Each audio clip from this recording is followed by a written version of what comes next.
5.18 판결 평생의 짐이었다.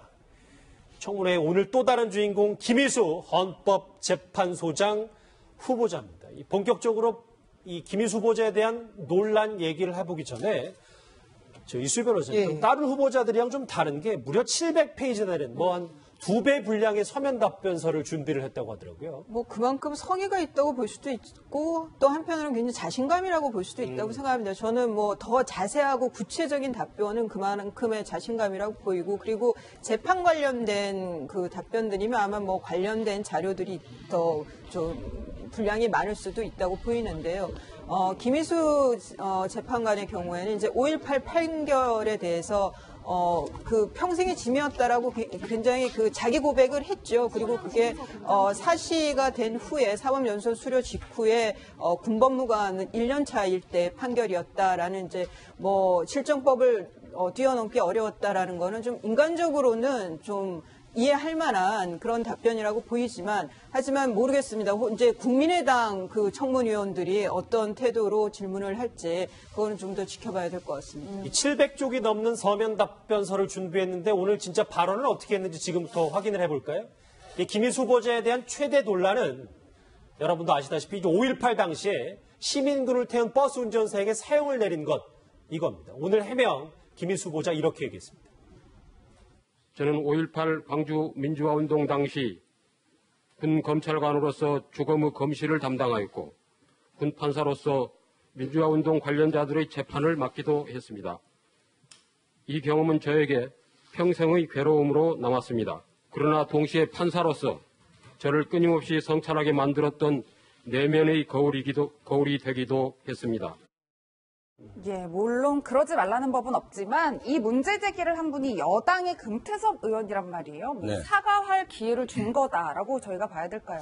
우선 저는 이번 청문 오늘 슈퍼 수요일 내가 3번 하지 않습니까? 이 지점을 저 개인적으로는 굉장히 심각하게 봤습니다. 물론 이제 오늘 외통위에서 아까 강경화 후보자 할 때 홍문종 의원이 뭐라는가 야당 의원들 보고 당신들 야당할 때는 호랑이 같은데 오늘 보니까 고양이 같네요. 이렇게 약간 야지도 놓는 장면이 있었는데 이 문제는 농담을 건넸다고 하죠. 저 깜짝 놀랐습니다. 김희수 헌재소장 후보자가 내 평생 동안 짐이고 거울이 되기도 했다는 말로 넘어갈 수 있는 문제는 아니다. 그러니까 왜냐하면 5.18이라는 것은 진보의 5.18도 아니고 보수의 5.18도 아닙니다. 또 한 세대의 삶을 송두리째 흔들어 놓았던 한국 현대사의 가장 큰 비극입니다. 여기에서 재판관으로, 물론 말석 재판관이지만 사형 선고를 내렸다는 문제를 이렇게 넘어갈 수 있는 것인가. 그다음에 문재인 정부가 들어왔다 해서 이 문제가 이런 식으로 개인적 참여와 회고를 통해서 정리될 수 있는 문제인가. 저는 그 부분은 그렇게 넘어갈 수 있는 문제는 아니다라고 보고, 또 조금 더 다른 차원에서 본다면 박근혜 정부 때 박상욱 대법관 후보자 있었지 않습니까? 박종철 군 수사 말석 검사였습니다. 정말 신분도 많은. 그럼에도 불구하고 굉장히 문제가 됐습니다. 우리나라가 산업화, 민주화, 그다음에 그걸 넘어가자고 하는데 이른바 민주화 연대에서 가장 비극적인 사건이 박종철 열사의 치사 사건이고, 그거보다 비교할 수 없을 정도로 큰 게 5.18인데 여기서 군법무관으로 사형 선고를 내린 문제를 이런 지점으로 넘어갈 수 있는 문제인가? 그것은 당연히 문재인 정권에서 헌법재판소장으로 김희수를 했다. 그다음에 이것이 여야 간의 어떤 정치적 공방 속에서 결정 날 건가 말 건가 하는 차원을 훨씬 넘어서는 얘기다. 굉장히 역사적인 의미가 있는 부분이다. 저는 개인적으로 김희수 후보자께서 이 문제에 대해서 평생의 짐이 되었을 거라고 봅니다. 되었을 거라고 보지만 이 문제는 본인이 굉장히 어떤 역사적 결심을 해야 될 사안일 수도 있을 만큼 굉장히 엄중한 문제이다. 그러니까 이런 식으로 넘어갈 수 있는 문제는 좀 아니지 않나 이런 생각이 듭니다. 저 말 한마디로 그렇게 쉽게 넘길 문제는 아니다. 왜냐하면 오늘 저 자리에서 첫 공식 사죄를 한 거니까요. 그럼 앞으로도 모르겠습니다. 후보자가 어떻게 될지는 모르겠습니다만 저에게는 또 불거질 수 있는 가능성이 있는 겁니다. 그렇죠. 저도 군법무관을 좀 오래 했었고요. 군 판사도 했었고 군 검찰관도 했었는데 사실 법조인이기 전에 사실 군인이라고 보는 게 사실 맞는 것 같고요. 그 당시하고 좀 현재가 많이 달라졌지만 실정법을 기준으로 했는 부분이고, 또 헌법재판관을 하면서도 한번 통과가 됐고 지금 재판소장 하면서도 얘기를 했기 때문에, 그래서 박상 소장님 말씀 다 공감을 하지만 더 할 수 있는 게 있을까라도 생각도 듭니다. 또 그 이후에 재판한 걸 보면 되게 이 소수 쪽으로 많이 갔거든요. 오히려 공격하는 측이 지금 자유한국당이 그걸 좀 얘기하기에 좀 이상한 상황이에요. 지금 스탠스가. 그렇잖아요. 뭐가 그렇습니까? 설명을 좀.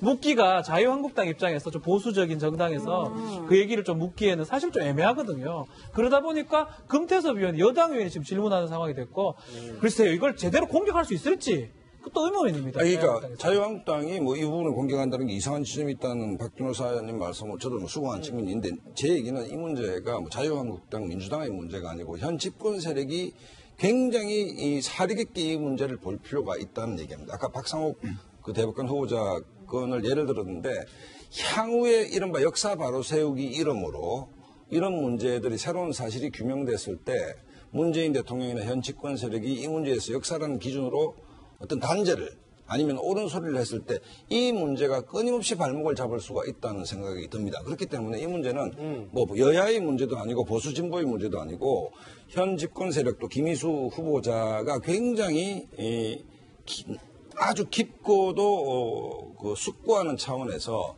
뭔가 좀 심각하게 생각할 대목이 분명히 있다, 저는 이렇게 봅니다. 예. 저는 박상원 소장님 말씀에 이제 전적으로 공감을 하고요. 그러니까 그 박종철 고문치사 사건의 말단 수사 검사는 대법관으로 절대 안 된다고 했던 여당이 지금 그 5.18 판결에서의 사형 선고를 내렸던 그 1년차 군판사 경력이 있는 사람은 헌재 소장으로는 큰 문제 없다. 자기 고백을 했으니까라고 해서 진영에 따라서 단죄를 달리한다는 거는 저는 어불성설이라고 봅니다. 그러니까 저는 김희수 뭐 헌재 소장 후보자에 대한 평가 이전에 여당의 입장에 대해서 좀 한번 밝힐 필요가 있다. 여당에서 이렇게 두루뭉실 넘어가면서 해명 기회를 줄 일은 아니다라는 생각이 듭니다. 뭐 박 변호사님 말석검사 이야기도 하시긴 했는데 뭐 일부 군 법무관 출신 법조인들의 이야기를 들어보면 사실 군 법무관 1년차 때는 실질적인 결정을 할 수 있는 게 없다. 이런 얘기들도 하더라고요. 중입니다, 중이. 그리고 재판장은 뭐 그때하고 좀 다르겠지만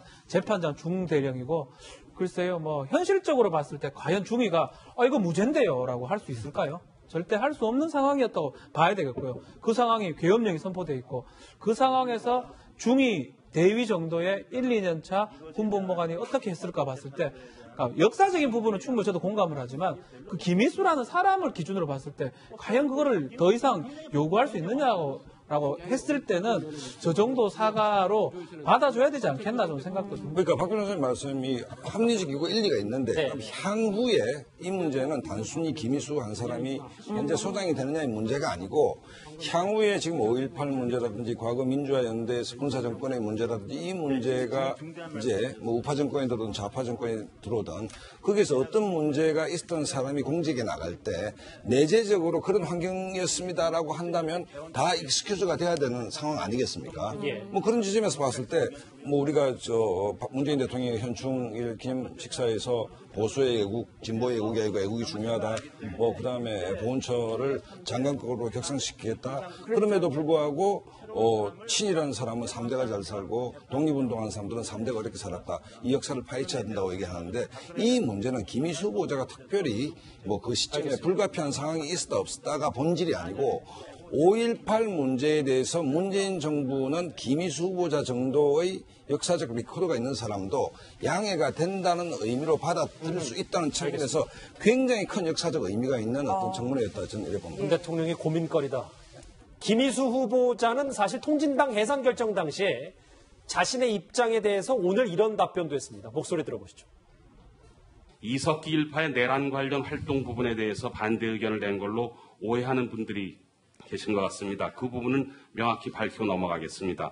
그러니까 이석기 일파의 내란 관련 활동이 민주적인 기본 질서에 위배된다는 데에 대해서는 아무런 이견이 없으신 거죠. 네, 분명히 제 의견에서 밝히고 그 부분은 법정 의견과 의견이 똑같습니다. 다만 그렇다고 해서 통진당 자체를 해산하는 것은 문제가 있다 이렇게 판단하신 거죠. 그렇습니다. 헌재의 결정을 제가 다른 의견을 썼지만은 그것이 바로 헌재의 결정이다 이렇게 생각을 합니다.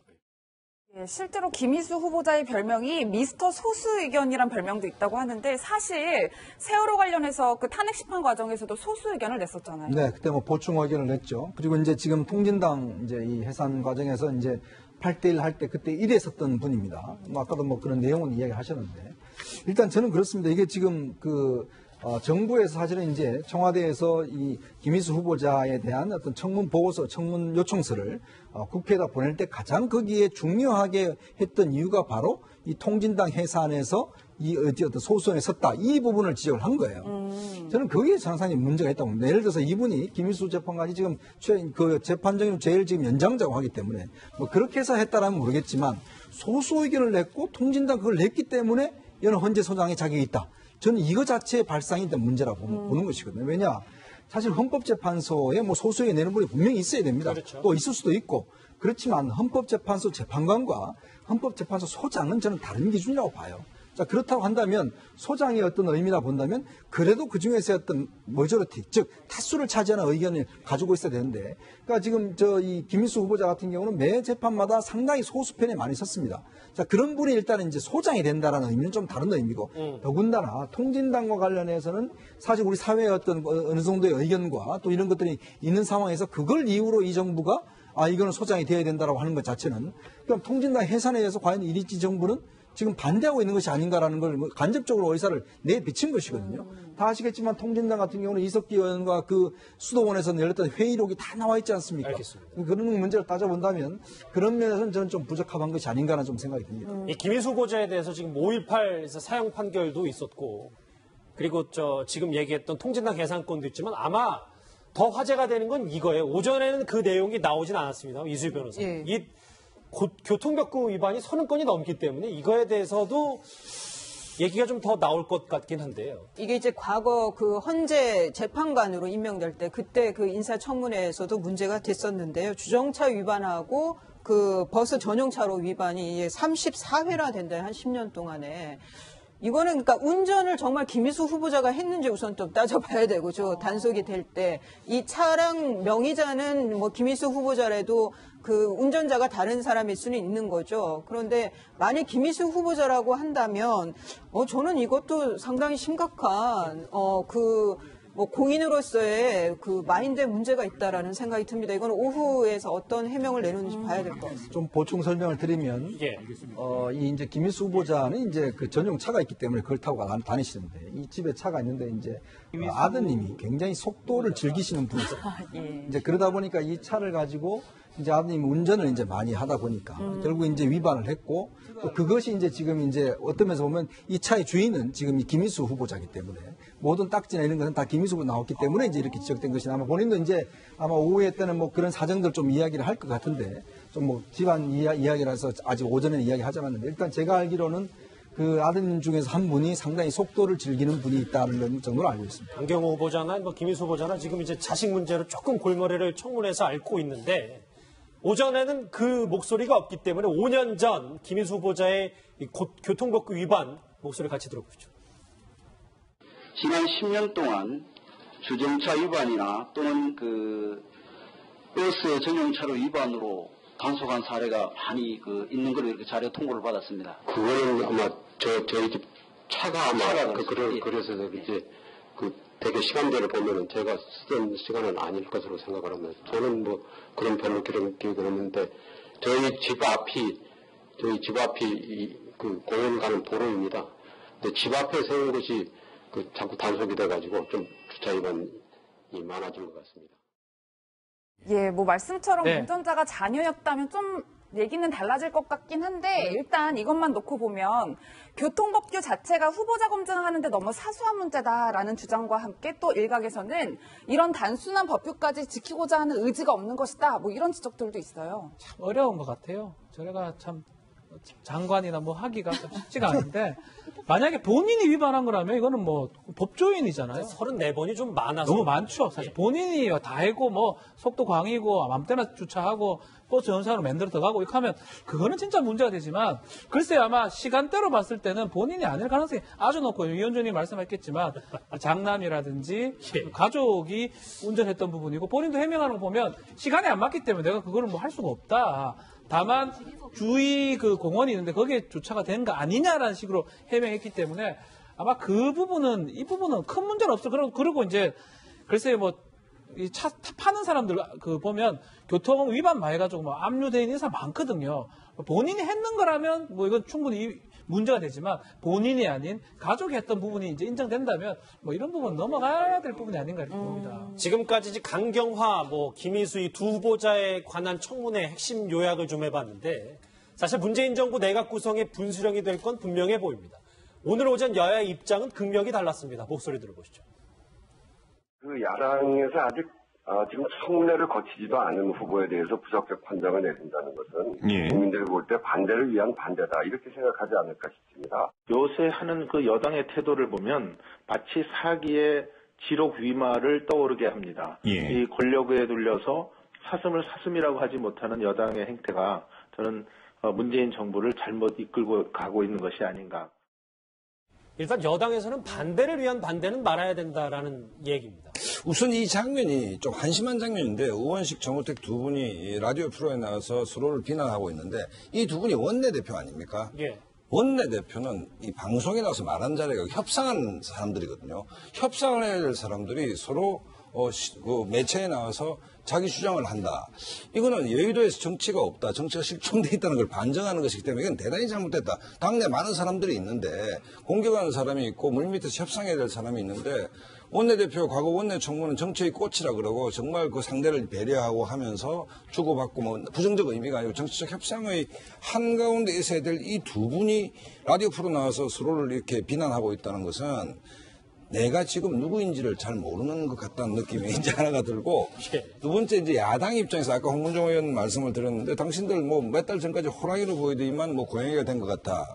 그 다음에 이제 그 과거에 뭐 민주당이 과거 새누리당 비판할 때 당신들은 말이야 무슨 여의도 출장소냐 청와대에 이렇게 비판을 해왔지 않습니까? 그러니까 청문회를 보면 민주당도 뭐 갑자기 보궐선거를 통해서 여당이 됐기 때문에 스탠스 잡기가 좀 곤란하겠죠. 거꾸로 한국당도 보면 파이팅이 좀 떨어집니다. 사실 야당으로. 과거 민주당이 실제로 제 아는 민주당 의원 만나봤더니 요즘 민주당 지도부가 가슴을 좀 쓸어내리고 있다. 우리라으면 저를 안 했을 텐데 훨씬 더 세게 조질 수 있었을 텐데 뭐 이런 표현을 쓰더라고요. 근데 오늘 말들이 좀 세신데 그 표현은 더 강하게 공격한다라는 얘기.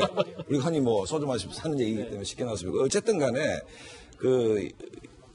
한국당이나 바른정당 같으면 야당으로서 야성을 좀 회복할 필요가 있고 민주당이 정권 초기라서 이렇게 좀 과거 자기들이 비판했던 출장소 형태 호랑이가 아니고 고양이 모습을 자꾸 보인다면 이 또한 문제이겠죠. 그렇기 때문에 각자의 자리에서 내가 지금 어디에 서 있는지 우원식 원내대표나 정우택 원내대표를 포함해서 자기가 딛고 서 있는 자리를 한번 다시 돌아보아야 될 필요가 있다 이런 생각이 듭니다. 이 위원장님, 저희가 이렇게 야당의 얘기를 좀 들어봤다면 여당 내에서는 거래 얘기가 오간다는데 이건 무슨 얘기인가요? 글쎄 지금까지는 일단 청와대 입장이나 여당의 입장은 전원 통과시킨다는 입장 같아요. 왜냐하면 장관들 같은 경우는 이제 국회에서 어떤 인준 절차가 필요 없습니다.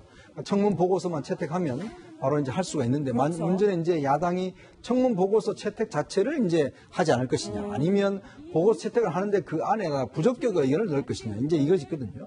보통 이제 부적격 의견을 넣더라도 대충 청와대에서 임명해 왔던 게 이제 관례입니다.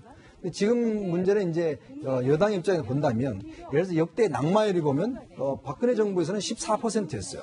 이명박 정부에 때는 9%, 그다음에 노무현 정부 때는 3%였습니다. 낙마율 자체가.